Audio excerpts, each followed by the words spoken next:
ఆయన దేవుని సంగమా, మీ అందరికీ నేను ఈ ఆదివారపు కీర్తన గ్రంథ ధ్యానాలకు మీకు అందరికీ నేను క్రీస్తు నామంలో శుభములు పలుకుతూ ఈ స్టడీకి నేను ఆహ్వానిస్తూ ఉన్నాను. ఆరాధన సమయమునకు ముందు మనము వాక్యము చదువుకొని దాన్ని బట్టి మనము దేవుని ఆరాధిస్తాము. కీర్తనలు 44వ అధ్యాయము మనము క్రిందటి వారము 21 వచనం వరకు మనం చదువుకున్నాం. 19 నుంచి 21. అయితే నకలున్న చోట నీవు మమ్మను బహుగా నలిపి ఉన్నావు, గాఢాంధకారము చేత మమ్మను కప్పి ఉన్నావు. ఈ నకలున్న చోట అనేది కొన్ని ట్రాన్స్లేషన్స్లో జాకల్స్ అని, సీ సర్పెంట్స్ అని, తర్వాత డ్రాగన్స్ అని అట్లా రాయబడి ఉంది.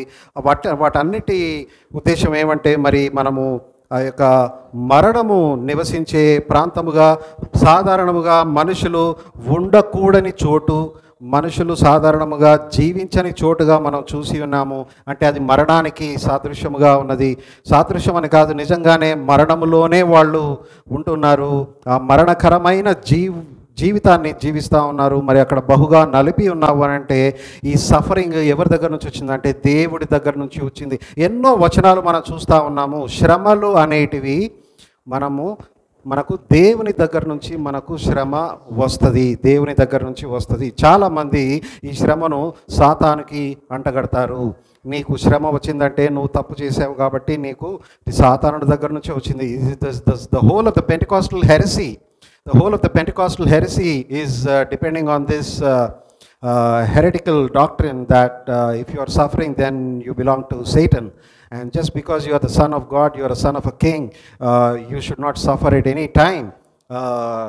This does not have any explanation for 2 Timothy 3:12. Yea, and all those who live godly in Christ Jesus shall suffer persecution. Shall suffer. Shall ante enti? It's a certainty in the future. Shall suffer persecution అంటే ఏమిటి అంటే it is a certainty in the future. So suffering గురించి ఇంతకు ముందు కూడా మనం చాలా last ఇయర్లో కూడా ఇదే సమయంలో మనము సఫరింగ్స్ మీద మనం చాలా వరకు ధ్యానం చేసాము. హెబ్రీలోకి రాసిన పత్రిక 12వ అధ్యాయంలో కూడా మనం ధ్యానం చేసాము. కొన్ని ఆల్రెడీ ధ్యానం చేసిన వాటిని నేను చిన్నగా సమ్మరీగా కొంతవరకు నేను రివిజన్ లెక్క చేసి ఇందులో మనం చదవాల్సిన ముఖ్య భాగం ఏమిటనగా, మనము ఈ Psalm 44 22nd వర్స్ మీద ఫోకస్ చేస్తూ ఈ Psalm 44 22nd verse how is it relevant to fit it in Romans 8:36. రోమా 8వ అధ్యాయంలో 36వ వచనంలో పౌలు ఈ కీర్తనలు 44-22వ అధ్యాయాన్ని అక్కడికి తీసుకొచ్చే పెట్టే ఉద్దేశం ఏమై ఉంది, ఎందుకు అక్కడ పెట్టాడు? Why Paul is quoting this, the Psalm citation, the citation of the Psalm 44:22, why Paul is quoting in Romans 8:36? That is what we are going to focus. Okay. మొట్టమొదటిగా మరి తర్వాత ఈ గాఢాంధకారము చేత మమ్మల్ని కప్పి ఉన్నావు అన్నప్పుడు ఆ గాఢాంధకారము కూడా మరణమునకు సూచన అయి ఉన్నది. కప్పి ఉన్నావు అంటే దేవుడు మనల్ని మరణకరమైనటువంటి శ్రమలలో, బాధలలో దేవుడు మనల్ని తప్పకుండా తీసుకెళ్తాడు. తప్పకుండా అంటే తప్పకుండా ప్రతి ఒక్కరికి తండ్రి శిక్షింపని కుమారుడు ఎవడు అంటే అక్కడ అందరూ వస్తారు. అది చూద్దాం.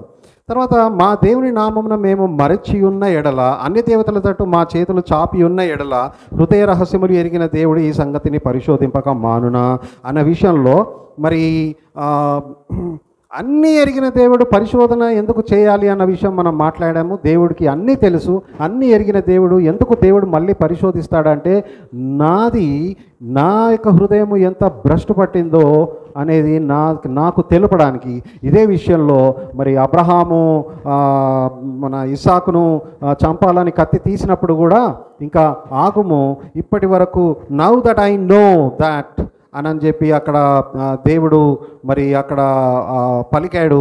నౌ దట్ ఐ నో అని అంటే నేను తెలుసుకోవడం అనేది కాదు, కానీ అక్కడ అబ్రహాముకు తెలవాలని, ఆదామా ఎక్కడ దాగి ఉన్నావు, పొదల వెనుక దాగి ఉండటం అనేది ఎక్కడ దాగి ఉన్నావు అనేది మరి అక్కడ ఆదాము ఎక్కడున్నాడో దేవునికి తెలియక కాదు మరి ఆదాముకు తెలుసుకోవాలని, ఆదాముకు తెలవాలని, ఆదామా ఎక్కడున్నావు అన్న విషయం. సో అన్నీ ఎరిగిన దేవుడు, హృదయ రహస్యములు ఎరిగిన దేవుడు మరి పరిశోధిస్తాడు కూడా. ఎందుకు అంటే అది నాకు తెలవాలని.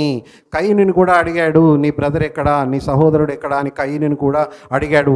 ఆ ప్రశ్న ఎందుకు ప్రశ్నించాడంటే కయీనికి తెలవాలని. తను కొంచెం సెట్ చేస్తారా?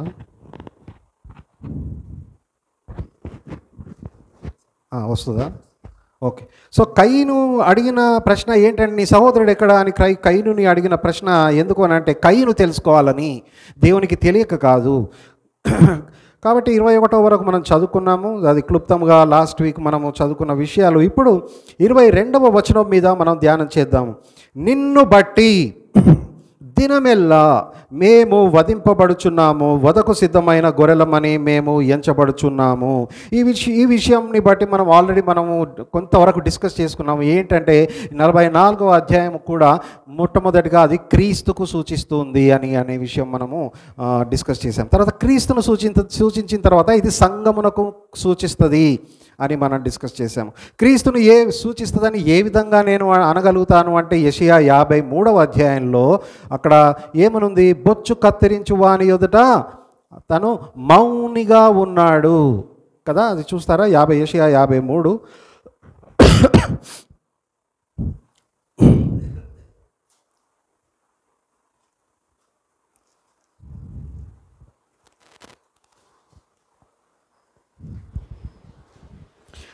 అతడు దౌర్జన్యము నొందెను, బాధింపబడినను అతడు నోరు తెరవలేదు. వదకు తేబడు గొర్రె పిల్లయు, బొచ్చు కత్తిరించు వాని ఎదుట గొర్రెయు మౌనముగా నుండినట్లు అతడు నోరు తెరవలేదు. పైన 7వ వచనం మొదటి భాగంలో అతడు నోరు తెరవలేదు, చివరి భాగంలో కూడా అతడు నోరు తెరవలేదు. బొచ్చు కత్తిరించు వాని ఎదుట గొర్రెయు మౌనముగా ఉండునట్లు అక్కడ క్రీస్తును సూచిస్తూ ఉన్నది. క్రీస్తు మౌనంగా ఉన్నాడు. ఇక్కడ కీర్తన 44లో క్రీస్తు యొక్క శ్రమలలో ఈ 44, 22వ అధ్యాయంలో ఉన్న కీర్తనకారులు ఈ రెండిటికి సిమిలారిటీ ఏంటి, వ్యత్యాసం ఏంటి? ఈ రెండింటికి కంపేర్ చేయండి. క్రీస్తు శ్రమలలో అక్కడ క్రీస్తు శ్రమ పడుతున్నాడు, ఇక్కడ కూడా సంఘము హతసాక్షి సంఘము శ్రమ పడుతుంది. ఓకే, ఇరువురు కూడా శ్రమ పడుతున్నారు, అది సిమిలారిటీ. వ్యత్యాసం ఏంటి? క్రీస్తు శ్రమలలో ఇక్కడ వీళ్ళు పడుతున్న శ్రమలలో వ్యత్యాసం ఏంటి బ్రదర్? దేవుడు మనుషులు అది కూడా వ్యత్యాసమే. అవును, దేవుడు నరావతారిగా వచ్చి అక్కడ శ్రమ పడుతున్నాడు. ఎగ్జాక్ట్లీ. అక్కడ పాపరహితుడైన యేసుక్రీస్తు సంఘం యొక్క పాపములు ఆయన మీద మోపుకొని అక్కడ శ్రమ పడుతున్నాడు. మరి ఇక్కడ వీళ్ళు కూడా పాప సహితులైనా కూడా, వేరే విషయాలన్నిటిలో పాపం చేసిన వారైనా కూడా ఈ విషయంలో మాత్రము, ఏ విషయంలో? నీ ధర్మశాస్త్రము, నీ నిబంధన మేము మీరలేదు, నీకు తగ్గట్టుగా మేము ఉన్నాము. ఎక్కడ 17వ ఇందులో మా హృదయము వెనకకు మరలిపోలేదు, మా అడుగులు నీ మార్గమును విడిచి తొలగిపోలేదు. అట్లంటే వాళ్ళు పాపరహితులని కాదు, వాళ్ళు పాపం చేసిన వారైనా కానీ ఈ విషయంలో మాత్రం వాళ్ళు విశ్వాసంగా ఉన్నారు. ఈ విషయంలో మాత్రము సంఘము ఇక్కడ ఈ విషయంలో విశ్వాసంగా ఉన్నది. దేవుని కోసం విశ్వాసంగా ఉన్నందుకు అన్గాడ్లీ పీపుల్ వాళ్ళ చేత పర్సిక్యూట్ చేయబడుతుంది. ఎందుకు? దేవుని కోసము ఉన్నందుకు. కాబట్టి 22వ వచనం ఎట్లా స్టార్ట్ అవుతుంది? నిన్ను బట్టి, మా వ్యక్తిగత పాపములను బట్టి కాదు, పాపులే అయినా కూడా, పాప సహితులైనా కూడా వారు అందరూ కూడా ఏ భేదం లేదు, అందరూ పాపులే. కానీ ఈ విషయంలో మాత్రము మా వ్యక్తిగత పాపములను బట్టి కాదు. మరి దేనిని బట్టి? నిన్ను బట్టి దేవా. వీళ్ళు ఇక్కడ ఏమంటారు? డైరెక్ట్గా ప్రొటెస్ట్ చేస్తూ ఉన్నారు. It is a element of protestation. What you mean by protestation or the element of secession అని కూడా అంటారు. ఏంటి సెసేషన్ ఏంటి? మా శ్రమలను తగ్గించు. ఎందుకు మాకు ఈ శ్రమలు అనేది మాకు అర్థం కావట్లేదు, ఎందుకంటే మీ నిబంధన మీరే లేదు. డ్యూటరానమిస్టిక్ కవెనెంట్ థియాలజీ ప్రకారం, డ్యూటరానమీ ద్వితీయోపదేశకాండం 28 అయినా ద్వితీయోపదేశకాండం 6వ అధ్యాయమైనా అక్కడ ఏమి చెప్తుంది? నీవు ఒబీడియంట్గా ఉంటే నువ్వు సఫర్ అవ్వవు, నువ్వు ఒబీడియంట్గా ఉంటే నువ్వు ప్రాస్పర్ అవుతావు కదా. నీ తొట్టిలో ఉన్న పిండి అయిపోదు, నీ నీ నీ పంట నువ్వు బాగా పండుతావు, నీ పండించిన పంట నువ్వు తింటావు, నువ్వు భోజనం తృప్తిగా ఉంటావు. నువ్వు ఏది దేవుని కట్టడలను గైకొని దేవుని మాట నువ్వు వింటే నువ్వు ప్రాస్పర్ అవుతావు అని చెప్పబడింది డ్యూటరానమీ 28. ఒకవేళ నువ్వు దేవుని మాట వినకుండా దేవునికి రెబెల్గా ఉండి దేవునికి వ్యతిరేకంగా పనులు చేస్తే అప్పుడు ఏమైతే దేవుని యొక్క శాపము, దేవుని యొక్క ఉగ్రత నీ మీద ఉంటుంది. ఇదే వాళ్ళకి తెలిసింది.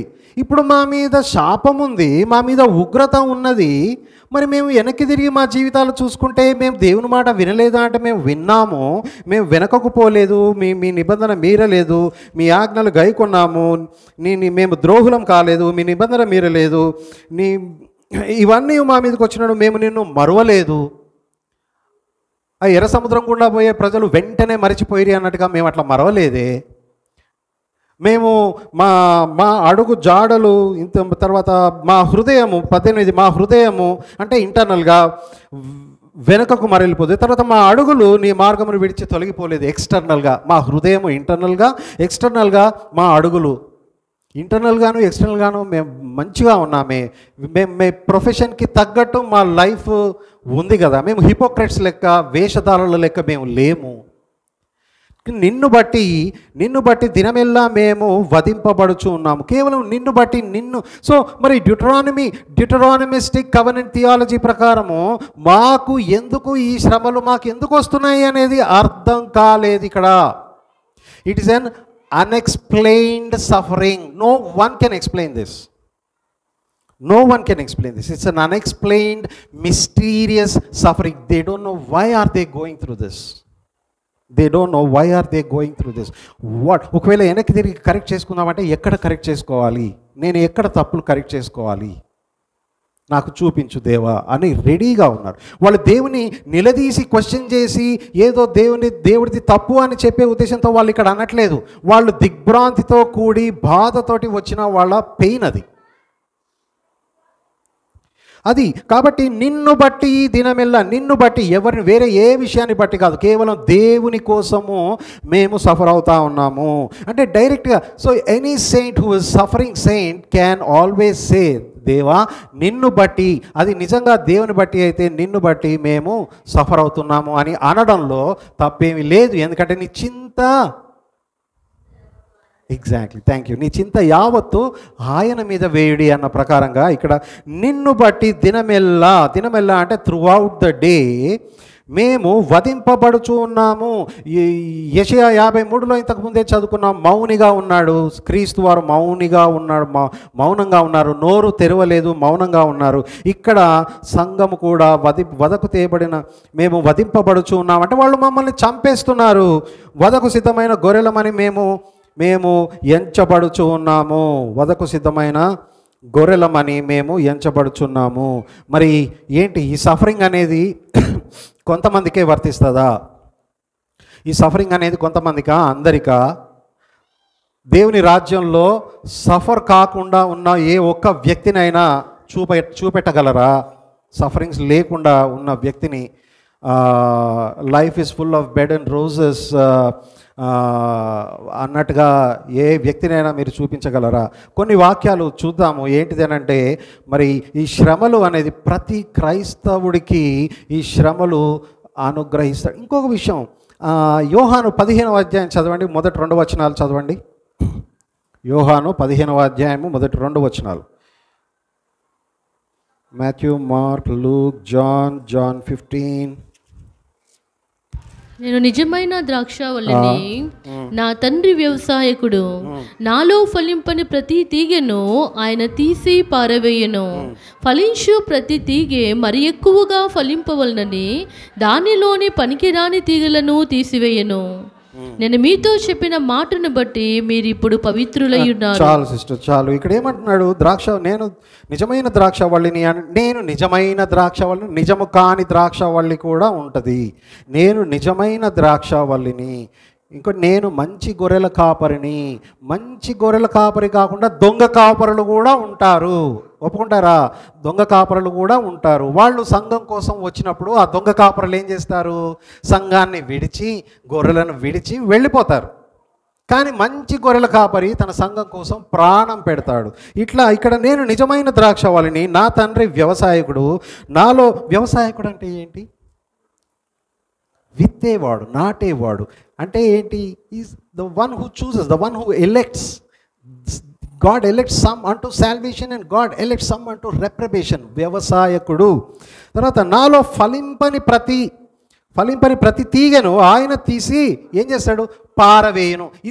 ఇది ఏంటి? ఇది ఎవరి గురించి? పారవేయును. రెప్రబేషన్ అన్నారా? యా. సో నాలో ఫలింపని, సో రెప్రబేషన్ అన్నారు కరెక్టే, కానీ నాలో ఫలింపని, క్రీస్తులో ఉండి ఫలింపకుండా ఉంటారా? మరి అది ఎట్లా? క్రీస్తులో నాలో ఏమనుంది? నాలో ఫలింపని ప్రతి తీగే, మరి అది ఫలించు ప్రతి తీగే మరీ ఎక్కువగా. సో నాలో ఫలింపని ప్రతి తీగను ఆలోచించండి. So you say it is a doctrine of reprobation. That is right, it is a doctrine of reprobation. But how? Reprobates are never in Christ. Reprobates ఎప్పుడు కూడా క్రీస్తులో ఉండరు కదా.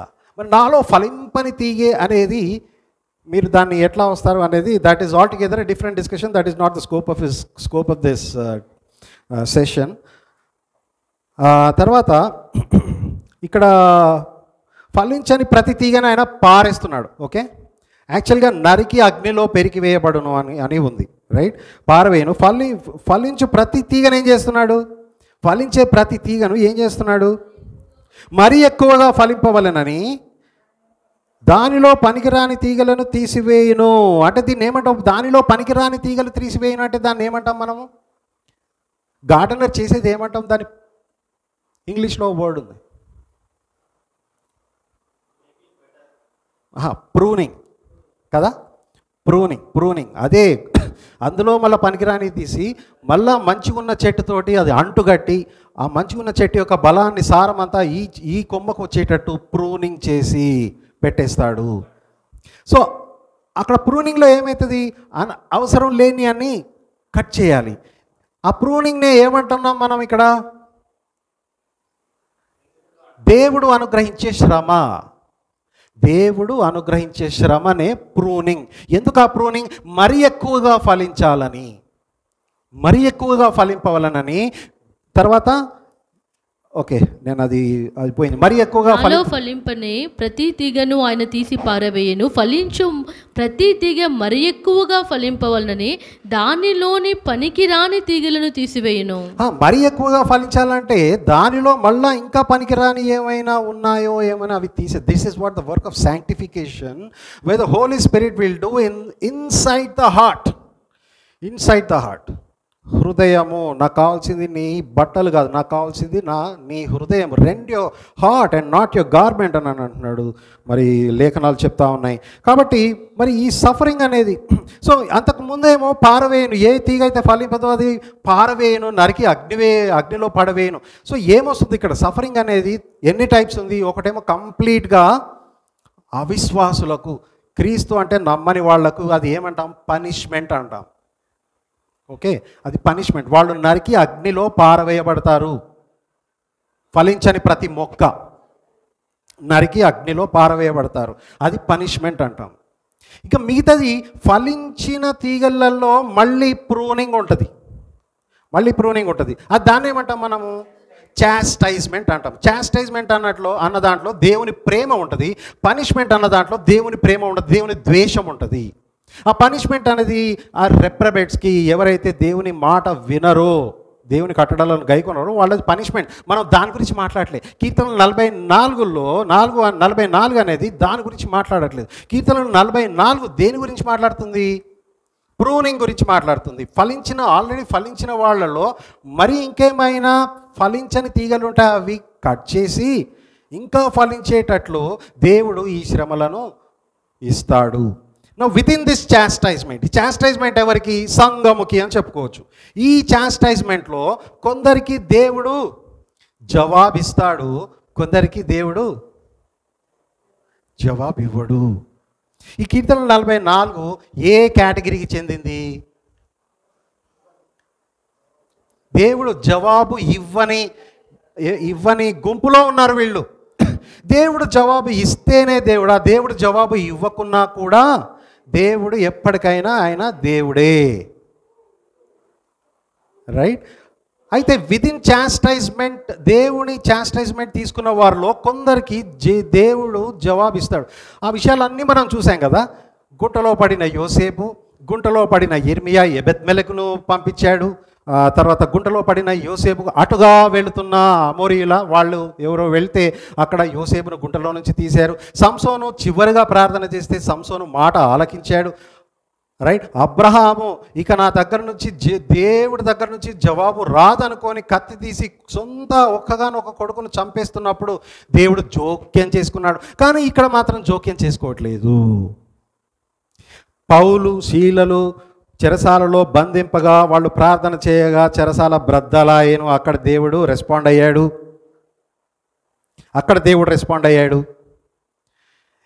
ఇంకా ఆ ప్రజలందరూ, ఆ దోణిలో ఉన్న శిష్యులందరూ కూడా మేము నశించిపోతుంటే అట్లాగే చూస్తూ ఊరుకుంటావా అని యేసు ప్రభువుని అడిగితే అక్కడ యేసు ప్రభు మరి వారిని గద్దించి రెస్పాండ్ అయ్యాడు. మోషే కర్ర చాపగా అక్కడ దేవుడు రెస్పాండ్ అయ్యాడు. వీళ్ళందరికీ దేవుడు జవాబు ఇచ్చాడు కదా, ఇచ్చాడు కదా. మరి జవాబు ఇవ్వనోళ్ళ సంగతి ఏంటి? అది కూడా చూసాం కదా. ఎవరు ఉన్నారా జవాబు ఇవ్వనోళ్ళ సంగతిలో? పౌలు 3 సార్లు అడిగినా కూడా తన ముళ్ళు విషయంలో దేవుడు జవాబు ఇవ్వలేదు. నా కృప నీకు చాలు నానుంది. స్టెఫెన్ విషయంలో సిస్టర్ మోషే కనానుకు వెళ్ళేటప్పుడు అసలు అడగొద్దని అన్నాడు, మోషేను అడగొద్దనే అన్నాడు. కాబట్టి దావీదు విషయంలో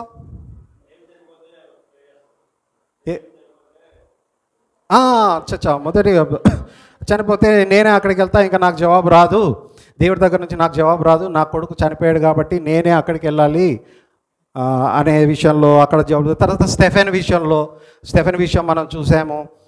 మరి స్టెఫెన్ విషయంలో కూడా దేవుడు జోక్యం చేసుకోలేదు. సో వీళ్ళందరి విషయం హెబ్రీ 11కి వెళ్తే వీరందరి విషయాలు తెలుస్తాయి మీకు. మనం లాస్ట్ సండేనే మనం చదువుకున్నాం. హెబ్రీ 11వ అధ్యాయంలో చాలామంది అక్కడ ఉన్నారు. మరి దేవుని వాగ్దాన ఫలము అనుభవింపక ఇక్కడికంటే వారికి ఇంకా మరీ శ్రేష్టమైన ప్రదేశము కలదని, వారి శ్రేష్టమైన అది చూస్తారా? హెబ్రీ 11వ అధ్యాయము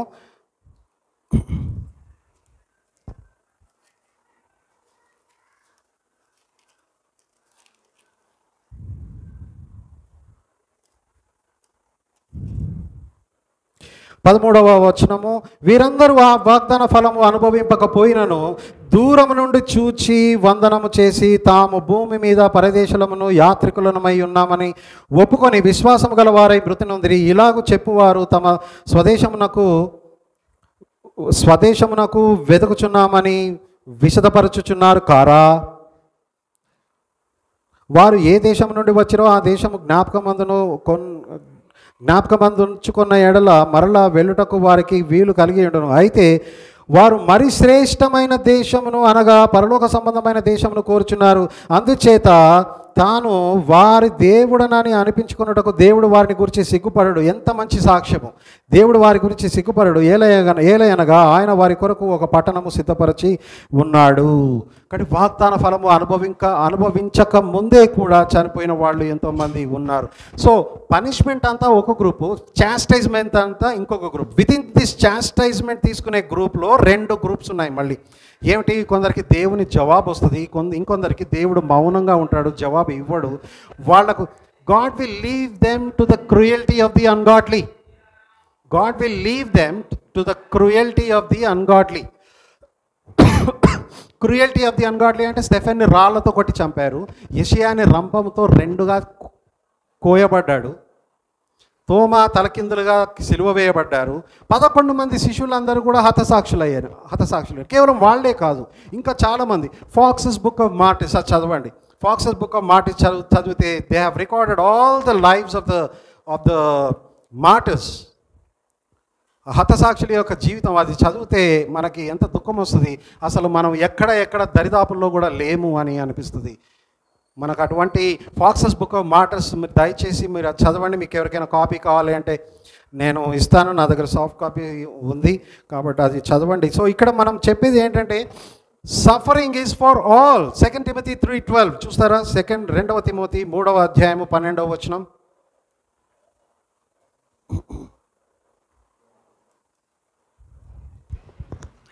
క్రీస్తు యేసునందు సద్భక్తితో బ్రతుకనుద్దేశించు వారందరూ హింసనందుదురు. బ్రతుకనుద్దేశించిన వారు సద్భక్తితో బ్రతుకనుద్దేశించిన వారందరూ కూడా సద్భక్తితో బ్రతుకనుద్దేశించి వారందరూ హింసనందుదురు. అట్లాగే అపోస్తల కార్యాలు 14వ అధ్యాయము 22వ వచనంలో ఏమనేది? మనము అనేక శ్రమలను అనుభవించి దేవుని రాజ్యమునకు ప్రవేశింపవలనని అపోస్తలుడు వారిని హెచ్చరించిరి. అట్లాగే హెబ్రీ 12వ అధ్యాయము చూడండి, హెబ్రీ 12:6-8 చదవండి.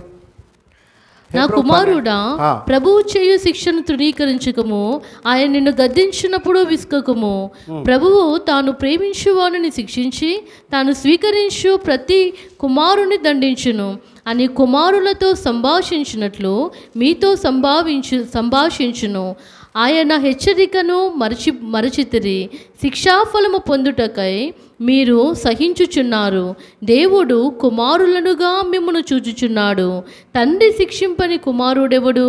కుమారులైన వారందరూ శిక్షలో పాలు పొందుచున్నారు. మీరు పొందని ఎడల దుర్బీజులే గాని కుమారులు కారు. మీరు దేవుని శిక్ష పొందని ఎడల మీరు దుర్బీజులే గాని కుమారులు ఎవరు? తండ్రి శిక్షించని కుమారుడు ఎవరున్నారు అన్నప్పుడు అక్కడ ఏమొస్తుంది? కుమారులందరూ శిక్షింపబడతారు. This no exception. కుమారులు రక్షణ పొందిన ప్రతి వాడు శిక్షింపబడతాడు. నా లిసన్ టు మీ. నా ఇక్కడ ముఖ్యమైన విషయం, సెయింట్ ఆగస్టిన్ ఏమని చెప్పాడు అని అంటే, దెర్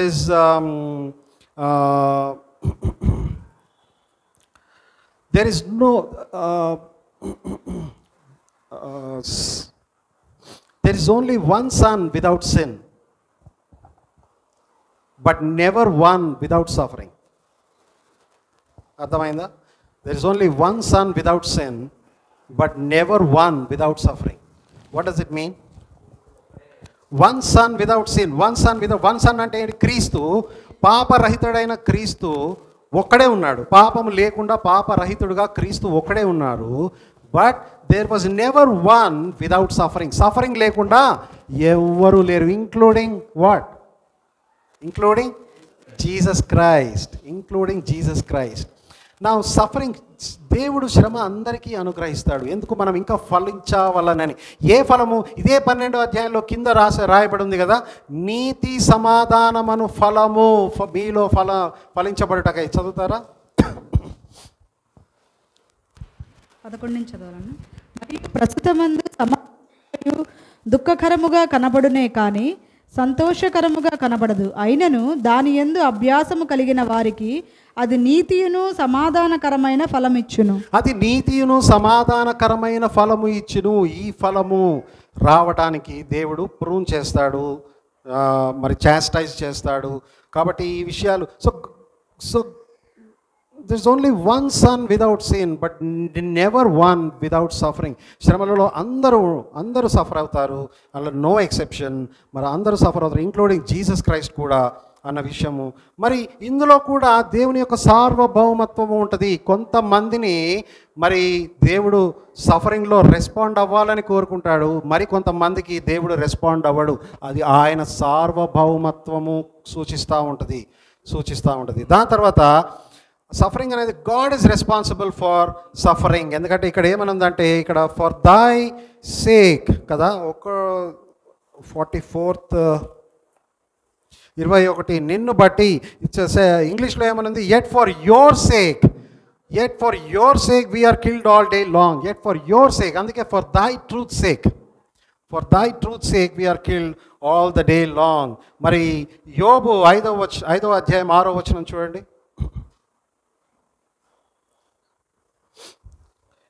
యోబు 5వ అధ్యాయం 6వ వచనం.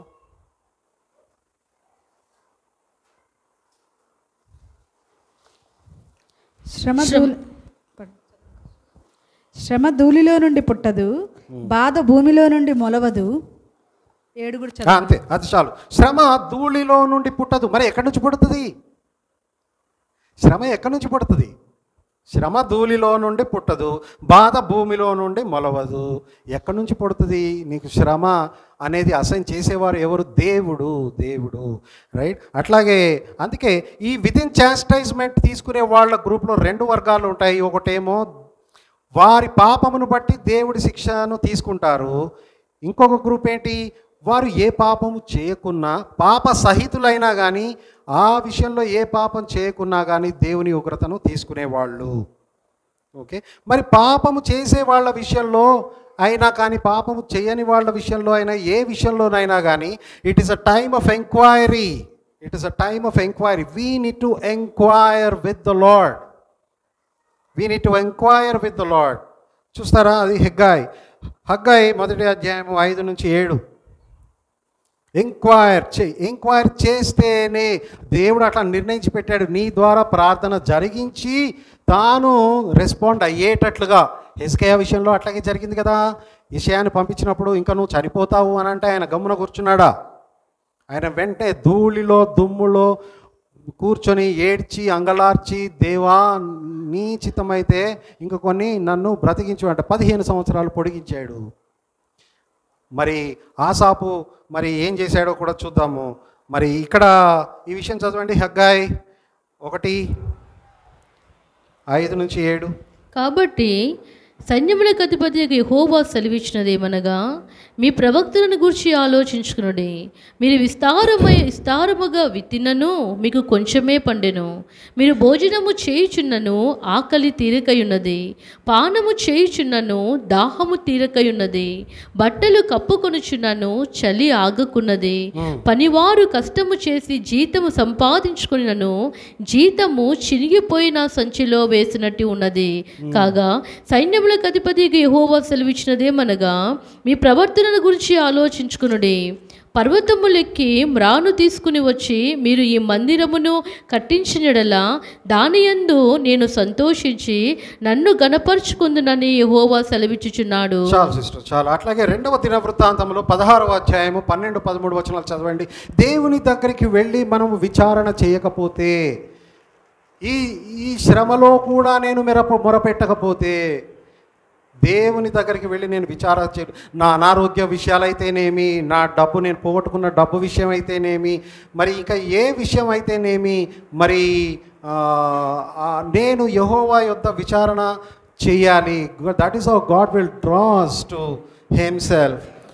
2వ Chronicles 2nd Chronicles 16th chapter verse 12 and 13.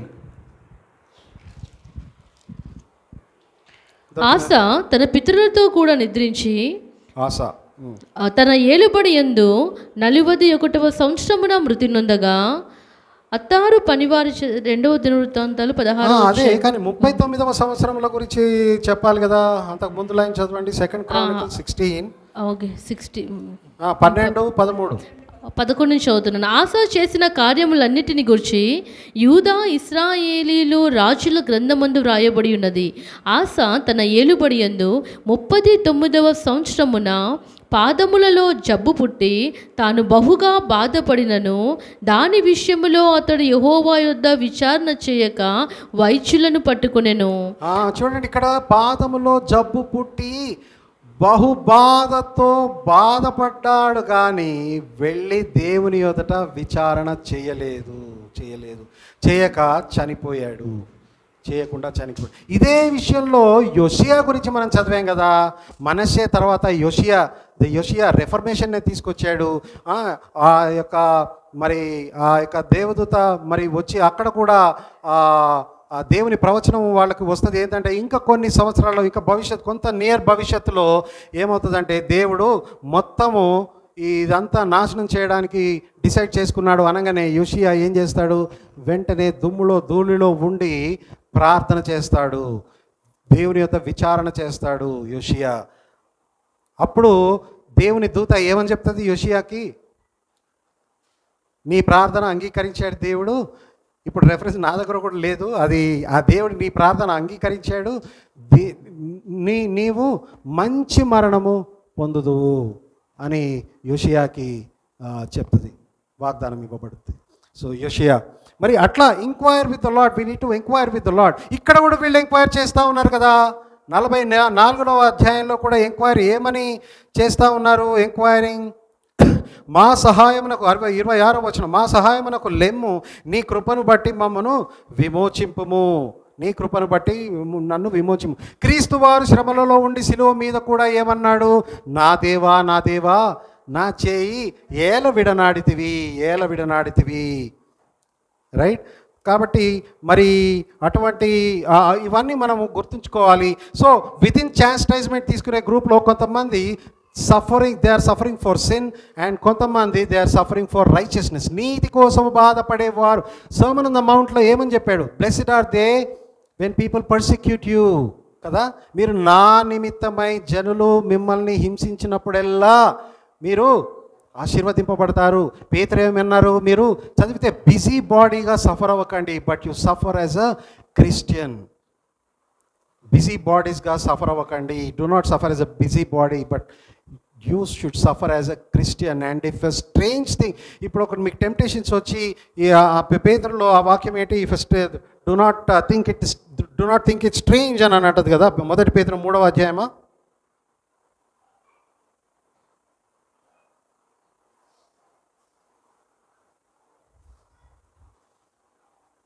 మొదటి పేతురు 4వ అధ్యాయము 12.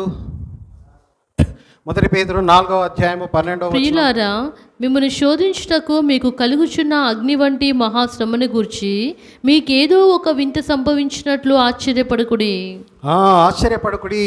కాబట్టి ఏదో వింత సంభవించినట్టు ఆశ్చర్యపడకుడి అనే సఫరింగ్ అనేది అందరికీ వచ్చేస్తుంది.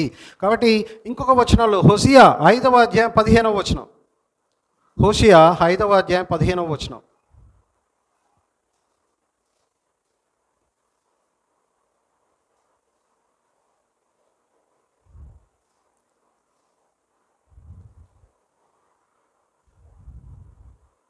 దొరికిందా?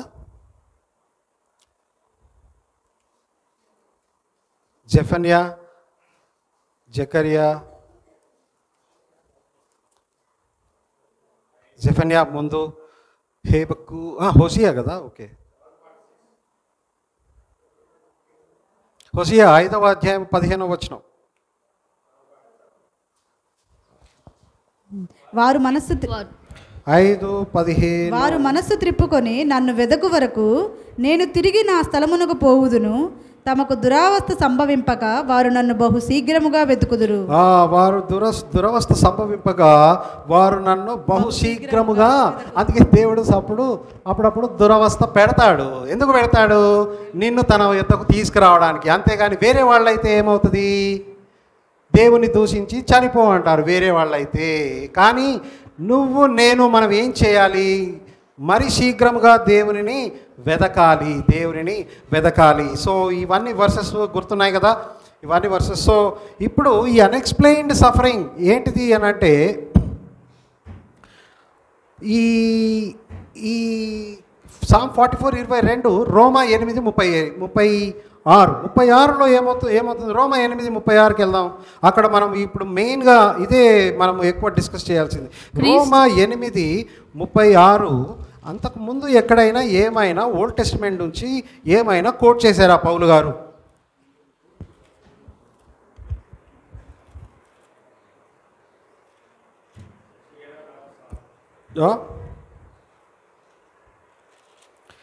రోమా 8 ఇక్కడ నుంచి మనం ఇప్పుడు చదువుదాం. ఇప్పుడు అక్కడక్కడ రోమాలో ఇక్కడ 3వ అధ్యాయంలో ఏ భేదము లేదు, అందరూ పాపులే. తర్వాత తర్వాత ఇంకా 5వ అధ్యాయం నుంచి 8వ అధ్యాయం వరకు కూడా మరి ధర్మశాస్త్రం గురించి చెప్పబడింది. ధర్మశాస్త్రము తర్వాత కవటెస్నెస్ అంటే ఏంటిది అంటే ధర్మశాస్త్రం వచ్చిన తర్వాతనే కవటెస్నెస్ అంటే ఏమిటి అనేది నాకు తెలిసింది. ధర్మశాస్త్రం రాకపోతే నాకు కవటెస్నెస్ అంటే ఏంటిదో నాకు తెలీదు అని పౌలు అక్కడ మరి చెప్తాడు. రోమా 7:7లో చెప్తాడు పౌలు. అట్లాగే ఇప్పుడు రోమా 5 నుంచి కూడా మొదలు పెడితే ఇక్కడ మీరు ఒక విషయం గమనించాలి, అందరూ గమనించాలి. ఒక విషయం ఏమిటి అంటే దేవుడి దగ్గరికి మనము ఎలాగొస్తామో, పరిశుద్ధాత్మ దేవుడు మనల్ని ఉజ్జీవింపచేస్తే, రీజనరేట్ చేస్తే మనకేమవుతుంది? అబ్బా తండ్రి అని మనము అనగలుగుతాము. ఎందువలన మనం అట్లా అనగలుగుతాము? పరిశుద్ధాత్మ దేవుడు నాలో ఉన్నాడు కాబట్టి, నన్ను ఉజ్జీవింపచేశాడు కాబట్టి నేను అప్పుడు అబ్బా తండ్రి అనగానే నాకేమవుతుంది? నాకు సన్షిప్, దత్తపుత్రాత్మను మనకి ఇచ్చాడు కదా దేవుడు. మనకి దత్తపుత్రాత్మను అంటే నన్ను దత్తత కుమారుడిగా నన్ను దేవుడు మళ్ళీ దత్తత తీసుకున్నాడు. ఏది? పరిశుద్ధాత్మ దేవుడు రీజనరేషన్ చేసిన తర్వాత నన్ను కుమారునిగా దత్తత తీసుకున్నాడు దేవుడు. కరెక్టేనా నేను చెప్పేది కదా? నన్ను కుమారుడిగా దత్తత తీసుకోగానే వెంటనే దేవుడి నెక్స్ట్ యాక్షన్ ఏంటిది? తండ్రి శిక్షించని కుమారుడు ఎవరు అన్నట్టుగా కుమారుడిగా మనల్ని దత్తత తీసుకోగానే దేవుడు మనకి శ్రమకి గురి చేస్తాడు. How different is the teaching of the prosperity gospel. Prosperity gospel నీకు దగ్గరికి రా, నువ్వు దేవుని దగ్గరికి రా, నీకు మొత్తం నీ జాబ్లు ఇచ్చేస్తాడు, నీ బాకీలన్నీ తీర్చేస్తాడు. అమ్మమ్మమ్మమ్మమ్మ ఎన్ని చెప్తాడండి. ఇదంతా ఏంటిదంటే ఫెల్ట్ నీడ్స్. ఇప్పుడు మనకు బాగా ఎండ కొడుతుంది, చెమటలు వచ్చేస్తున్నాయి, దాహం వస్తుంది. ఇప్పుడు ఎవరైనా చల్లటి నీళ్ళు తాగుదామంటే వెంటనే వెళ్ళి నేను తాగేస్తా కదా, ఎవరు ఊరుకోరు. ఫెల్ట్ నీడ్ అంటే ఏంటిది అని అంటే చల్లటి నీళ్ళు కావాలా అని ఎండలో మగ్గేవాడికి చల్లటి నీళ్ళు ఇస్తే ఎట్లా, అట్లా ఈ ప్రాస్పెరిటీ ప్రీచర్స్ అందరికీ కూడా ఎవరెవరికి పరలోకం పోవాలంటే అందరూ చేతులు ఎత్తేస్తారే. కానీ ఎవరైనా నా గురించి నన్ను వెంబడించాలంటే వాడి తల్లిని, వాడి తండ్రిని, అక్క చెల్లెళ్ళని అందరినీ ఎవరిని ద్వేషించకపోతే నువ్వు నాకు పాత్రుడివి కావు. దేవుని శిక్షను నువ్వు తీసుకోకపోతే నువ్వు నాకు పాత్రుడివి కావు. దేవుని శిక్ష నువ్వు తీసుకోకపోతే నువ్వు దుర్బీజుడివి అని చెప్పు. ఎంతమంది వస్తారో చూడు. నీ సిలువని ఎత్తుకొని నిన్ను నువ్వు ఇగ్నోర్ చేసుకొని నిన్ను నువ్వు డినై చేసుకొని నువ్వు నా సిలువని ఎత్తుకొని రావాలి అన్నప్పుడు ఎవరు రారే. So how different is it. So ఏం చెప్తున్నాం మనం ఇక్కడ? దేవుడు నిన్ను కుమారునిగా యాక్సెప్ట్ చేయగానే వెంటనే దేవుడు నీకు సఫరింగ్స్ గురించి మాట్లాడుతాడు. రోమా 5వ అధ్యాయం చూడండి. రోమా 8 కంటే ముందు రోమా 5వ అధ్యాయం కాబట్టి మొదటి వచనం, కాబట్టి విశ్వాస మూలమున మనము నీతిమంతులముగా తీర్చబడి మన ప్రభువైన యేసుక్రీస్తు ద్వారా దేవునితో సమాధానము కలిగి ఉందము. మరియు ఆయన ద్వారా మనము విశ్వాసం వలన ఈ కృపయందు ప్రవేశము గలవారమై అందులో నిలిచి ఉండి దేవుని మహిమను గురించిన నిరీక్షణను బట్టి అతిశయపడుచున్నాము. అంతేకాదు, తర్వాత ఏంటి? వెంటనే నెక్స్ట్ వర్డ్ ఏంటి? ఇంకా నెక్స్ట్ శ్రమ, ఓర్పు పరీక్ష నిరీక్షణను కలుగు చేయనని ఎరిగి శ్రమల యందు అతిశయపడతాము. ఏంటి? ఇక్కడ నీతిమంతులుగా తీర్చబడిన తర్వాత తర్వాత దేవునితో సమాధానం కలిగి ఉందాము. మరి ఆయన ద్వారా మన విశ్వాసం వలన ఈ కృపయందు ప్రవేశము గలవారమై అందులో నిలిచి ఉండి దేవుని మహిమను కూర్చున్న నిరీక్షణను బట్టి అతిశయపడుచు. నిరీక్షణ ఎందుకు ఇక్కడ?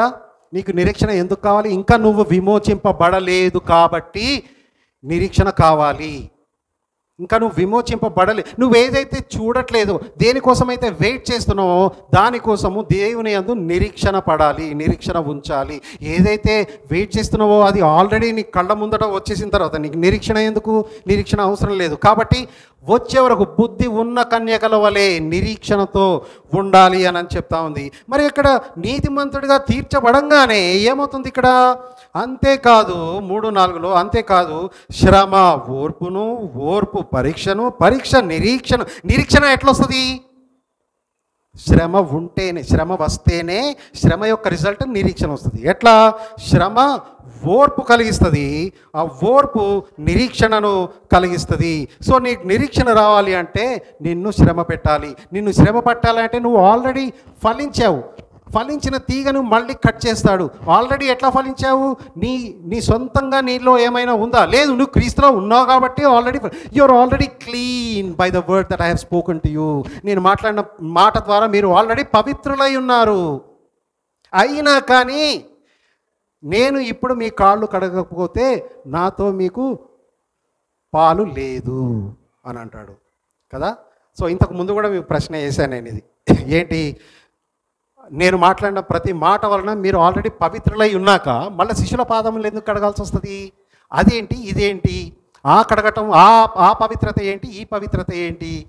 ఆల్రెడీ పవిత్రులై ఉన్నాడు అని చెప్పిన తర్వాత మళ్ళీ పాదాలు ఎందుకు కడుగుతున్నాడు? That's a question to you. Okay,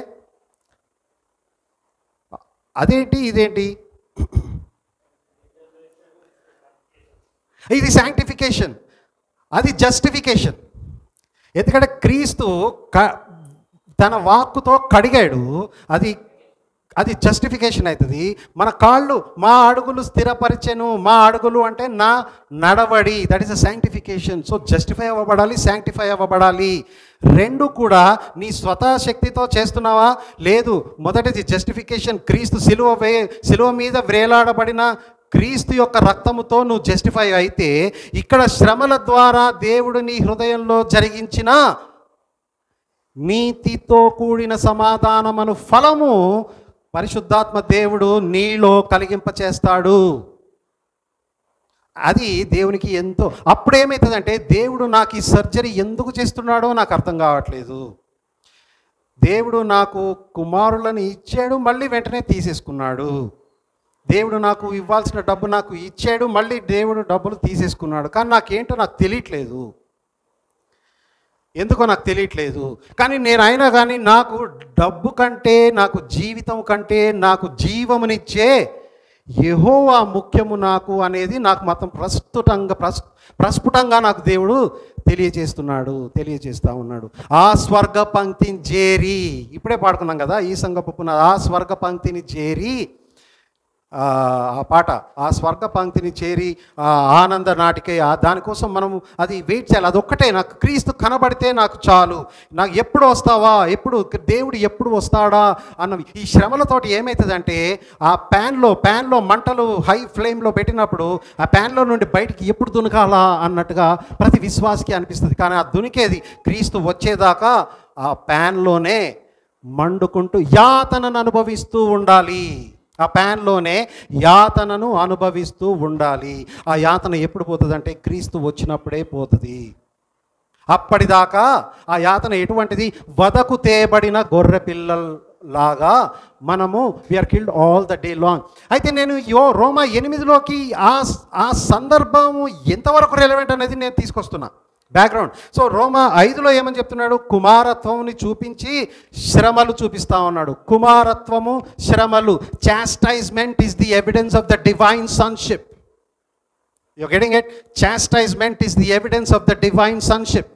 శ్రమలు, దేవుడు అనుగ్రహించే శ్రమలు, దేవుడు పెట్టే శ్రమలు నీ కుమారత్వమునకు నిర్ధారణ, రుజువు.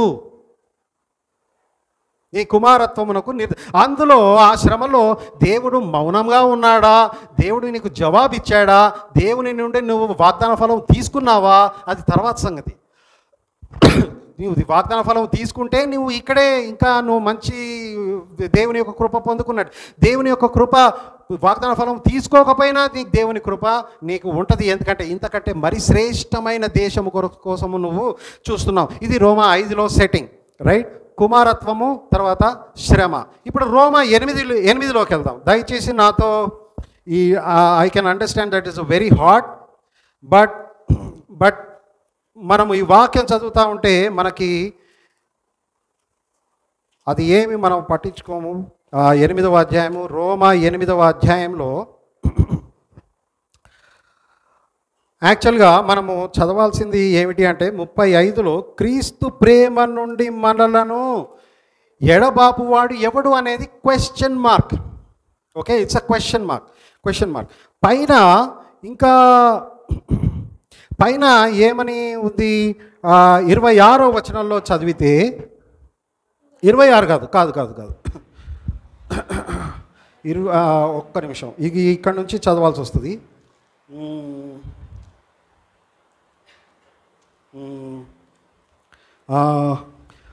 12 కాబట్టి సహోదరులారా శరీరానుసారంగా, రోమా 8:12, కాబట్టి సహోదరులారా శరీరానుసారంగా ప్రవర్తించుటకు మనము శరీరమునకు రుణస్థులము కాము. మీరు శరీరానుసారంగా ప్రవర్తించిన ఎడల చావవలసిన వారయ్యుందురు కానీ ఆత్మచేత శారీరక క్రియలను చంపిన ఎడల జీవించెదరు. దేవుని ఆత్మచేత ఎందరూ నడిపింపబడుదురో వారందరూ దేవుని కుమారులు అనబడుదురు. దేవుని ఆత్మచేత ఎందరు, ఇక్కడ కూడా సంక్షిప్తి తీసుకొస్తున్నాడు కదా, ఇక్కడ కూడా కుమారత్వం తీసుకొస్తున్నాడు. కుమారత్వం ఎక్కడి నుంచి వస్తుంది? పరిశుద్ధాత్మ దేవుని నడిపింపు నుంచి వస్తుంది కదా, శరీరానుసారంగా. కాబట్టి దేవుని ఆత్మ వలన ఎందరూ నడిపింపబడుదురో వారందరూ దేవుని కుమారులైందురు. ఏలయనగా మరల భయపడుటకు మీరు దాస్యపు ఆత్మను పొందలేదు కానీ దత్తపుత్రాత్మను పొందితిరి. ఆ ఆత్మ కలిగిన వారమై మనము అబ్బా తండ్రి అని మొరపెట్టుచున్నాము. మనము దేవుని పిల్లలమని, చూడండి ఇక్కడ, మనము దేవుని పిల్లలమని ఆత్మ తానే మన ఆత్మతో కూడా సాక్ష్యం ఇచ్చుచున్నాడు. మనము పిల్లలమైతే వారసులము, అనగా దేవుని వారసులము, క్రీస్తుతో కూడా మహిమ పొందుటకు ఆయనతో ఏంటి?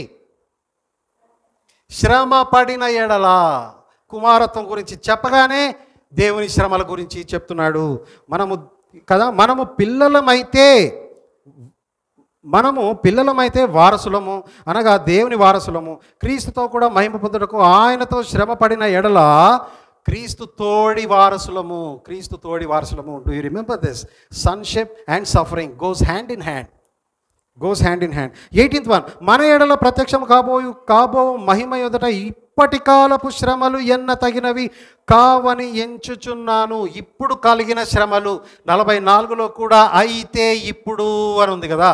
44 ఎక్కడ? 12వ అధ్యాయంలో చూడు. అయితే ఇప్పుడు నీవు మమ్మల్ని విడనాడి ఉన్నావు.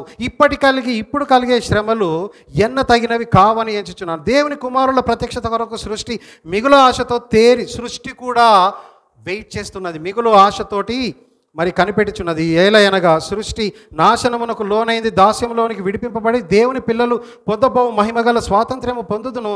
నిరీక్షణ గలదై స్వేచ్ఛగా కాక దానిని లోపరిచిన వాని మూలంగా వ్యర్థపరచబడేను. సృష్టి యావత్తు ఇది వరకు ఏకగ్రీవంగా మూలుగుచు ప్రసవ వేదన పడుచున్నదని ఎరుగుదు. సృష్టి కూడా మూలుగుచు ప్రసవ వేదన పడుచున్నది. సృష్టి కీర్తనలు 44లో కూడా మూలుగుతూ శ్రమ పడుతూ ఉన్నారు. ఇక్కడ సంఘము గురించి, ఇక్కడ తర్వాత ఎక్కడ దాకా చదువుకున్నాం ఇంతకుముందు? 23rd. అంతేకాదు ఆత్మ యొక్క ప్రథమ ఫలములు నొందిన మనము కూడా, అంటే సృష్టి మాత్రమే కాదు, సృష్టి యావత్తు ఇది వరకు ఏకగ్రీవంగా మూలుగుచు ప్రసవ వేదన పడుచున్నదని ఎరుగుదుమా. అంతేకాదు ఆత్మ యొక్క ప్రధాన ఫలముల నొందిన మనము కూడా, కేవలం సృష్టి కాదు, మనము కూడా దత్తపుత్రత్వము కొరకు, అనగా మన దేహము యొక్క విమోచనము కొరకు కనిపెట్టుచు మనలో మనము ఏమిటి? మూలుగుచున్నాము. మనలో మనము సృష్టి మూలుగుతా ఉన్నది. కీర్తనలు 44లో అక్కడున్న హతసాక్షి సంఘము మూలుగుచు ఉన్నది. కేవలము సృష్టి మాత్రమే కాదు, మనము కూడా ఈ శరీరము నుంచి, ఈ సముద్రం అంతటి భ్రష్టత్వము నుండి నేను ఎప్పుడు విమోచన కలుగుతుంది అని నేను మూలుగుతూ ఉన్నాను. నాకు ఈ శ్రమలు ఎందుకో, ఏదైనా కానీ, వాట్ ఎవర్ ఇట్ ఈస్, ఆ శ్రమ అనారోగ్యపరమైన శ్రమ అయినా కానీ, డబ్బుపరమైన శ్రమ అయినా, ఏదైనా కానీ, మరి ఏలయనగా ఏంటి కొరకు కనిపెట్టుచు మనలో మనం మూలుగుచున్నాం. ఏలయనగా మనము నిరీక్షణ కలిగిన వారమై రక్షింపబడితిమి. నిరీక్షింపబడినది కనబడినప్పుడు, చూసారా, నిరీక్షింపబడినది కనబడినప్పుడు నిరీక్షణతో పని ఉండదు. తాను చూచుచున్న దాని కొరకు ఎవడు నిరీక్షించును? మనము చూడదాని కొరకు నిరీక్షించిన ఎడల ఓపికతో దాని కొరకు కనిపెట్టుదుము. అటువలే ఆత్మయు, చూడండి, అటువలే ఆత్మయు మన బలహీనతను చూచి సహాయము చేయుచున్నాడు. నేను కూడా మూలుగుచు ఉన్నాను. నేను వచింప శక్యము కాని మాటలతో, మూలుగలతో నేను ఉండగా, నేను ఏమి అడగాలో కూడా నాకు తెలియని పరిస్థితిలో నాలో ఉన్న పరిశుద్ధాత్మ దేవుడు ఇంటర్సెషన్ చేస్తూ ఉన్నాడు. That is what it's saying. అటువలే ఆత్మయు మన బలహీనతను చూచి సహాయం చేయుచున్నాడు. ఏలైనగా మనము యుక్తంగా ఎలాగో ప్రార్థన చేయవలనో మనకు తెలియదు, కానీ ఉచ్చరింప శక్యము కాని మూలుగలతో ఆ ఆత్మ తానే మన పక్షముగా విజ్ఞాపనము చేయుచున్నాడు. మరి హృదయములను పరిశోధించువాడు ఆత్మ యొక్క మనసు ఏదో ఎరుగుదును. 44లో కూడా ఇదే మాట ఉంది కదా. అన్నీ ఎరిగిన దేవుడు హృదయములను పరిశోధించే దేవుడు అని ఉంది కదా. మరి పరిశోధింపక మానునా? ఇక్కడ కూడా పౌలు అదే తీసుకొస్తున్నాడు. ఏది మరి హృదయములను పరిశోధించువాడు ఆత్మ యొక్క మనసు ఏదో ఎరుగును. ఏలయనగా ఆయన దేవుని చిత్త ప్రకారం పరిశుద్ధుల కొరకు విజ్ఞాపన చేయుచున్నాడు. దేవుని ప్రేమించు వారికి అనగా ఆయన సంకల్పము చొప్పున పిలువబడిన వారికి మేలు కలుగుటకై సమస్తమును సమకూడి జరుగుచున్నవని ఎరుగుదుము. ఎందుకనగా తన కుమారుడు అనేక సహోదరులలో జ్యేష్ఠుడగునట్లు దేవుడు ఎవరిని ముందుగా ఎరిగెనో వారు తన కుమారునితో స్వారూప్యము గల వారవుటకు వారిని ముందుగా నిర్ణయించెను.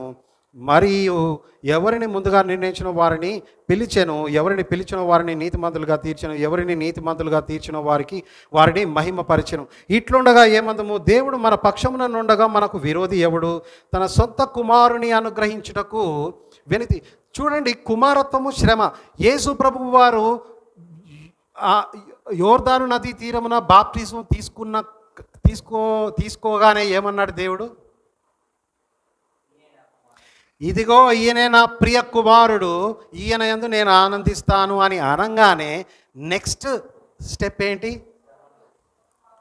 He was lead of the spirit. He was led by the spirit to be tempted. He was led by the spirit to be tempted. యేసుక్రీస్తు వారు బ్యాప్టిజం తీసుకోగానే కొండలలోకి వెళ్ళారు, శ్రమపడ్డారు. ఆ శ్రమలలో దేవునికి విశ్వాసంగా ఉన్నారు. అక్కడ కుమారుడు శ్రమ. ఇక్కడ సంఘము కూడా ఆత్మ ద్వారా దత్తపుత్రత్వము నిచ్చి నిన్ను నీతిమంతులుగా మార్చి మళ్ళా నీకు శ్రమ. కాబట్టి తన సొంత కుమారుని అనుగ్రహించుటకు వెనుక తీయక మన అందరి కొరకు ఆయనను అప్పగించిన వాడు ఆయనతో పాటు సమస్తము మనకెందుకు అనుగ్రహింపడు? దేవుని చేత ఏర్పరచబడిన వారి మీద నేరము మోపువాడేవాడు? నీతిమంతులుగా తీర్చివాడు దేవుడే. శిక్ష విధించేవాడేవాడు? చనిపోయిన క్రీస్తు యేసే. అంతేకాదు, మృతులలో నుండి లేచిన వాడును దేవుని కుడిపార్శ్వమున ఉన్నవాడును మన కొరకు విజ్ఞాపనము కూడా చేయువాడును ఆయనే. ఇప్పుడు 35 చూడండి. ఇప్పుడు ఏమవుతుంది అంటే ఈ శ్రమలన్నీ మనకు వస్తాయి. కుమారత్వము, తర్వాత శ్రమ. ఈ శ్రమలలో మనము పూర్తిగా వైదొలిగే పాసిబిలిటీ ఉంది. ఎందుకంటే ఎవరు ఎలెక్టో ఎవరు నాన్ ఎలెక్టో మనకెవరికి తెలియదు. శ్రమలలో అంతవరకు సహించువాడే రక్షింపబడతాడు. కాబట్టి అంతవరకు ఎవరు సహిస్తారు? దేవుడు నిర్ణయించుకొని ఏర్పరచుకున్నవాడే అంతవరకు ఉంటాడు. కానీ ఇక్కడ క్వశ్చన్ ఏంటిది అని అంటే, శ్రమలు వస్తాయా రావా అనేది క్వశ్చన్ కాదు. శ్రమలు ఖచ్చితంగా వస్తాయి. ఆ వచ్చిన శ్రమల వలన నిజంగా ఏర్పరచుకున్నబడ్డవారు వైదొలిగిపోతారా అనేది ప్రశ్న.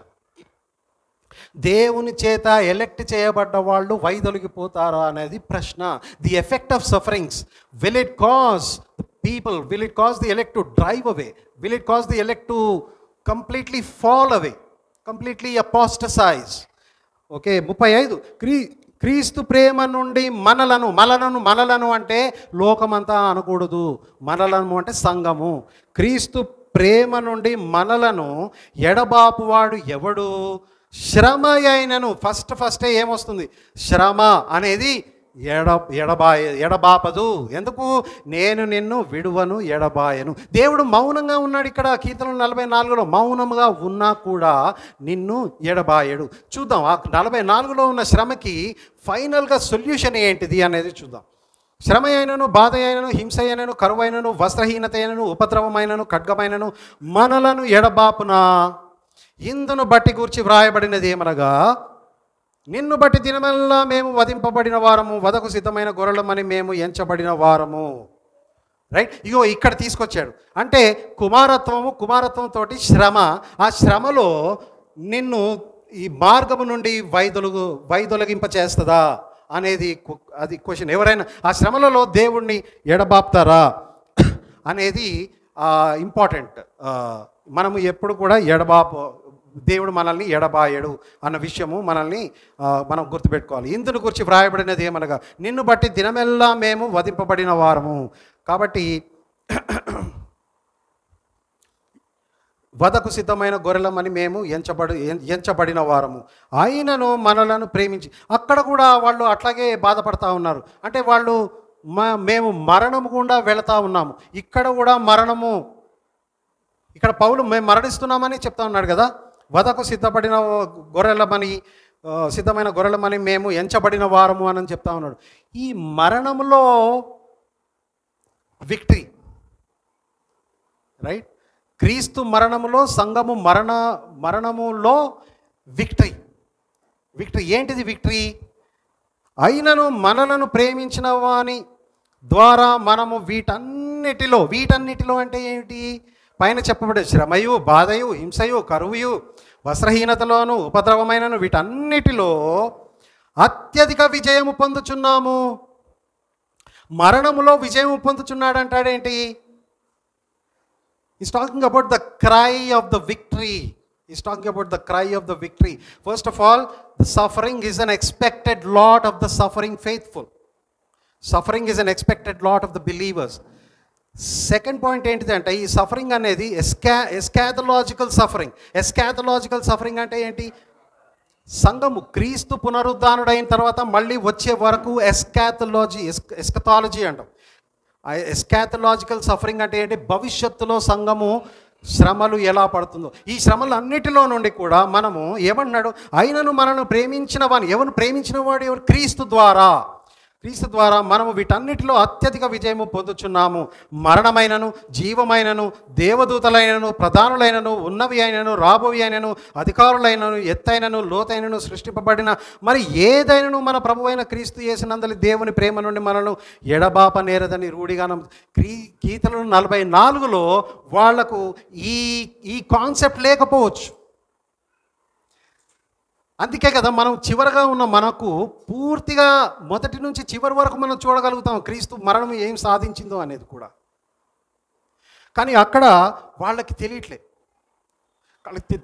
కానీ why awake thou you who sleep Lord అనే అక్కడ ఎందుకు ఇంకా నిద్రిస్తున్నావు అని అడుగుతారు. మనం అది ఇంకా చూద్దాము. అయితే ఇక్కడ మరణము ద్వారా కూడా మనము విజయము పొందుచున్నాము అనేది పౌలు చెప్తున్నాడు. కానీ వాళ్ళు అక్కడ మాత్రము మేము ఇంకా మరణిస్తానే ఉన్నాము, మా కడుపు భూమికి తాకుచున్నది. అంటే అంతకంటే హ్యూమిలియేషన్ ఇంకొకటి ఉండదు.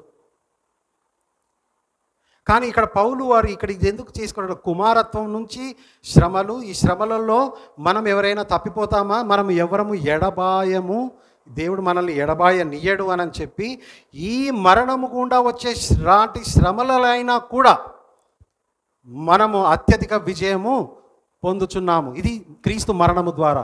How about Christ resurrection? 1 Corinthians 15th chapter చదివి మనం అది ముగిస్తాం. 1 Corinthians 15th chapter 55th verse. 1 Corinthians 15th chapter 50 చదివితే, సోదరులారా 50 కాదులే 53. క్షయమైన ఈ శరీరము అక్షయతను ధరించుకొనవలసి ఉన్నది, మర్త్యమైన ఈ శరీరము అమర్త్యతను ధరించుకొనవలసి ఉన్నది. ఈ క్షయమైనది అక్షయతను ధరించుకున్నప్పుడు, ఈ మర్త్యమైనది అమర్త్యమును ధరించుకున్నప్పుడు విజయమందు మరణము మృంగివేయబడినని వ్రాయబడిన వాక్యము నెరవేరును. ఓ మరణమా నీ విజయం ఎక్కడా? ఓ మరణమా నీ ముల్లెక్కడా? మరణపు ముళ్ళు పాపము, పాపమునకున్న బలము ధర్మశాస్త్రమే. అయినను మన ప్రభు అయిన యేసుక్రీస్తు మూలముగా మనకు విజయము అనుగ్రహించుచున్న దేవునికి స్తోత్రము కలుగునుగాక. ఇక్కడ సిమిలారిటీ చూసారా? ఇక్కడ ఇంతకుముందు ఏమని చదివినాం మనం? రోమా 8:36లో, రోమా 8 ఇటు ఈ రెండు వచనాలు కలిపి ప్యారలల్గా చదవాలి.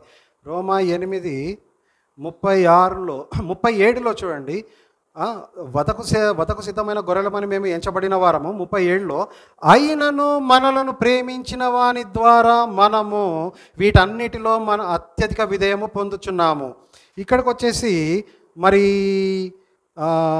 57వ వచనం, 1 కొరింథీయులు 15వ అధ్యాయము 50. అయినను మన ప్రభువైన యేసుక్రీస్తు మూలంగా మనకు జయము అనుగ్రహం. అక్కడ మరణము ద్వారా జయము, ఇక్కడ పునరుత్థానము ద్వారా జయము. మరణ పునరుత్థానములు ఎందులో ఉన్నవి? క్రీస్తులో ఉన్నాయి. క్రీస్తు ఎందులో ఉన్నాడు? సువార్తలో ఉన్నాడు. కాబట్టి కీర్తనలు 44లో ఉన్న ఆ ఆక్రందన, ఆ రోదనకి జవాబు ఏమిటి అంటే సువార్త. అప్పటిదాకా క్రీస్తు ఇంకా యాక్చువల్గా చనిపోలేదు, క్రీస్తు ఇంకా రాలేదు. కానీ ఆ ఆక్రందనకి, ఆ విలాపానికి సొల్యూషన్ ఏమిటి అంటే సువార్తలో ఉన్న క్రీస్తు యొక్క మరణ పునరుత్థానములే ఆ విలాపమునకు సొల్యూషన్. అర్థమైందా? So the gospel is the solution for the lament of the Psalm 44. ఏంటి? క్రీస్తు యొక్క మరణము, క్రీస్తు యొక్క మరణం. నాకైతే ఈ వచనాలు చదువుతా ఉన్నప్పుడు సేమ్ లాంగ్వేజ్ రోమా 8:37లో అయినను మనలను ప్రేమించిన ద్వారా మనము వీటన్నిటిలో అత్యధిక విజయం పొందుచున్నాము. ఇక్కడ 57 మొదటి కొరింథీయులు 15:57లో అయినను మన ప్రభు అయిన యేసుక్రీస్తు మూలంగా మనము జయము అనుగ్రహించుచున్న దేవునికి స్తోత్రము కలుగును గాక.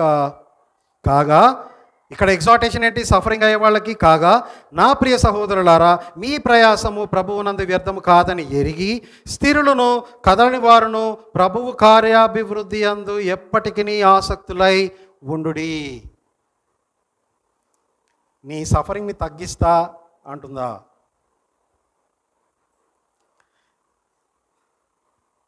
అక్కడ సఫరింగ్ తగ్గించమని కీర్తన 44లో దినమెల్లా మేము తలపోయిచున్నాము. How long O Lord, how long. భూమి కూడా హౌ లాంగ్ ఓ లార్డ్, నువ్వు ఎప్పుడు వస్తావు అని భూమి కూడా, సృష్టి యావత్తు రోధిస్తూ ఉన్నది. సంఘములో ఉన్న వాళ్ళు కూడా బుద్ధి ఉన్న కన్యకల వలె క్రీస్తు ఎప్పుడు వస్తాడు అని ఈ నిరీక్షణ మనకుందా? క్రీస్తు ఎప్పుడు వస్తాడు? ఓ లార్డ్ మారనాథా, O Lord please come. Right. మరి క్రీస్తు యొక్క మరణ పునరుద్ధానముల ద్వారా సంఘమునకు విజయం, విలపించే హతసాక్షి సంఘమునకు విజయం, the cry of the victory. చివరగా నేను ఒక వచనము నేను షేర్ చేసుకొని నేను ముగిస్తాను. కొలస్సీయులకు రాసిన పత్రిక 1వ అధ్యాయము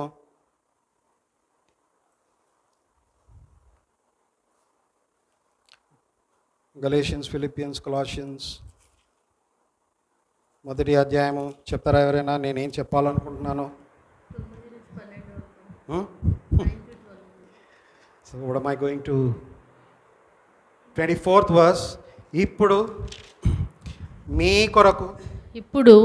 కొరకు నేను అనుభవించుచున్న శ్రమలయందు సంతోషించుచు సంగమను ఆయన శరీరము కొరకు క్రీస్తు పడిన పాట్లలో కొదువైన వాటియందు నా వంతు నా శరీరమందు సంపూర్ణము చేయుచున్నాను.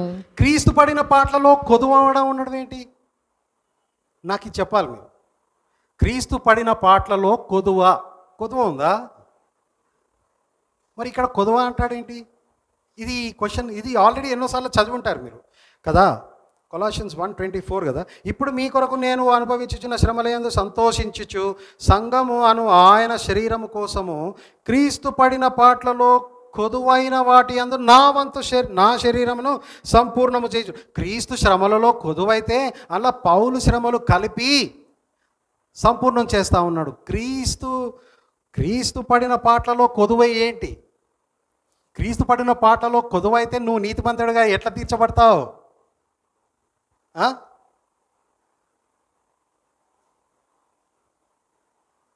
ఎట్లా? ఫస్ట్ ఆఫ్ ఆల్ క్వశ్చన్ అర్థమైందా? క్రీస్తు పడిన పాటలో కొదువ అయితే నేను నీతిమంతుడిగా ఎట్లా తీర్చబడతా? ఇట్ ఈస్ ఫినిష్డ్ అన్నాడు కదా క్రీస్తు శిలువ మీద. ఇదిగో సమాప్తమాయను అని అంటే నాకు సంబంధించిన ట్రాన్సాక్షన్స్ అన్నీ కూడా తండ్రి అయిన దేవునికి అప్పచెప్పాడు. నా రైటింగ్స్, మ్రాను మీద ఏ రైటింగ్స్ అయితే నాకు అగెన్స్ట్గా ఉన్నాయో ఆ రైటింగ్స్కి వ్యతిరేకంగా క్రీస్తు తన స్వరక్తం ఇచ్చి ఇదిగో నేను ఇతని కోసం నేను ప్రాణం పెట్టి ఉన్నానని మొత్తం ఫుల్ఫిల్ చేసి ఇది సమాప్తమాయనని చెప్పిన తర్వాత మళ్ళీ క్రీస్తు పడిన పాటలలో కొదువ ఏంటి? ఆలోచించండి. కానీ క్రీస్తు పడిన పాటలలో కొదువేంటి? మనం కూడా ఎట్లాగో వెళ్తాం. శ్రమల యందు నేను సంతోషిస్తున్నాను అంటున్నాడు కదా ఫస్ట్ లైన్లోనే. ఇప్పుడు మీ కొరకు నేను అనుభవించుచున్న శ్రమల యందు నేను సంతోషించుచు, అంటే నేను శ్రమలో గుండా వెళ్తా ఉన్నా, ఆ శ్రమలు వెళ్తా ఉండా ఆ శ్రమలో నేను సంతోషిస్తున్నా. కానీ సంఘము అను ఆయన శరీరం కొరకు క్రీస్తుకు పడిన పాటలలో కొదువ. ఏం కొదువ చెప్పాలి, మనకి తెలవాలి కదా. ఏం కొదువ? ఇంతకు ముందు కూడా కొన్ని విషయాలు మనం చెప్పుకున్నాం. క్రీస్తు గాడ్ ఇన్కార్నేట్ శరీరధారిగా ఈ లోకానికి వచ్చాడు, మరణ పునరుత్థానంలో ఆరోహణుడు అయ్యాడు. తర్వాత ఎట్లా పునరుత్థానుడు అయ్యాడు, ఆరోహణుడు అయ్యాడు. దాని తర్వాత క్రీస్తు ఏ విధంగా జీవిస్తున్నాడు? సంఘములో క్రీస్తు జీవితం. ఎఫిషియన్స్ 2:17 లాస్ట్ టైం మనం చదువుకున్నాం. ఆయన సమీపస్తులకును దూరస్తులైన మనకు సమీపస్తులైన వారికి క్రీస్తు వచ్చి సువార్త ప్రకటించెను అని పౌలు ఎఫెసీ సంఘానికి రాస్తా ఉన్నాడు. ఎఫెసీ సంఘానికి క్రీస్తు వచ్చాడా? సంఘము ప్రకటించింది కాబట్టి క్రీస్తు ప్రకటించినట్లుగా. అదే కీర్తనలు 40వ అధ్యాయము కూడా మనం చదువుకున్నాము. నీ సువార్తను నేను వెల్లడిపరుస్తాను, నేను మరుగు చేసుకొనలేదు. కీర్తనలు 40. ఇప్పుడు సంఘము అనే క్రీస్తు శరీరం కోసము ప్రతి విశ్వాసిలో క్రీస్తు ఉండి శ్రమ పడుతున్నాడు. ప్రతి విశ్వాసిలో క్రీస్తు ఉండి శ్రమ పడుతున్నాడు. ఆ శ్రమలో, ఆ క్రీస్తు పడే శ్రమలలో కొదువు అయితే పౌలు అన్నాడు, నేను నా శ్రమలతో నేను దానిని సంపూర్ణం చేస్తాను అని అంటున్నాడు. సిలువ మీద పడిన శ్రమలు ఒకటైతే, సంఘములో విశ్వాసులలో ఉంటూ క్రీస్తు పడే శ్రమ అది మరొకటి. సౌలా సౌలా నీవు నన్ను ఎందుకు నన్ను ఎలా హింసిస్తున్నావు? హింసించేది ఎవరిని? సౌలు ఎవరిని చంపాడు? సంఘాన్ని చంపాడు. చంపితే ఏమైంది? స్టెఫెన్ని చంపారు, సంఘాన్ని చంపారు. చంపినప్పుడల్లా దేవుడు ఏమన్నాడంటే, నీవు నన్ను ఎలా హింసిస్తున్నావు అని క్రీస్తు అన్నాడు. కాబట్టి క్రీస్తు సంఘములో ప్రతి విశ్వాసిలో నివసిస్తూ క్రీస్తు పడే పాటలలో ఏదైనా కొదువుగా ఉంటే ఆ కొదువ పౌలు తన శ్రమలయందు, అట్లాగే పాస్టర్ గారు తన శ్రమలయందు, సంఘంలో ఉన్న ప్రతి ఎల్డర్స్ కూడా ఆ శ్రమలయందు అందరం పాలి భాగస్థులై ఉండాలి. శ్రమలలో ముఖ్యమైనది, ఇవన్నీ ముఖ్యమైన విషయాలే. కానీ చివరగా మనం విడిచిపోలేనిది ఇంకొక ముఖ్యమైన విషయం ఏమిటిది అని అంటే, ఒక విశ్వాసకి ఇంకొక విశ్వాసకి మధ్యలో అండర్స్టాండింగ్ చాలా ఎక్కువ అయిపోతుంది. ఇంతకు ముందు లెక్క మనం ఉండము. ఇంతకుముందు చిన్నవాటికే భేదాభిప్రాయాలు వచ్చేది. ఇప్పుడు ఇంకా ఎన్ని భేదాభిప్రాయాలు ఉన్నా మనం ఇంకా కలిసికట్టుగా సంఘము ఏకత్వంగా ఉండి, ఏక మనసు, ఏక తాత్పర్యము, ఏకబోధ, సంఘము ఇంకా బలపడుతుంది శ్రమల ద్వారా అన్న విషయము మనము గమనించాలి. చిన్న ప్రార్థన చేసుకుందాం. పరిశుద్ధుడు అయిన పరలోకంలో ఉన్న మా తండ్రి, మీ ఘనమైన నామమును వందనాలు చెల్లించుకుంటూ ఉన్నాం. ప్రభువా, మీరు మాకు అందించిన హెచ్చరికలు, ఈ ధ్యానములన్నిటిని బట్టి మీకు వందనాలు చెల్లించుకుంటూ, మీకు ఇష్టముగా ఉండేటట్లు ప్రభువా మాకు సహాయం చేయమని యేసు ప్రభువు ప్రశస్త నామంలో ఈ ప్రార్థనలు వేడుకుంటూ ఉన్నాం తండ్రి. ఆమేన్.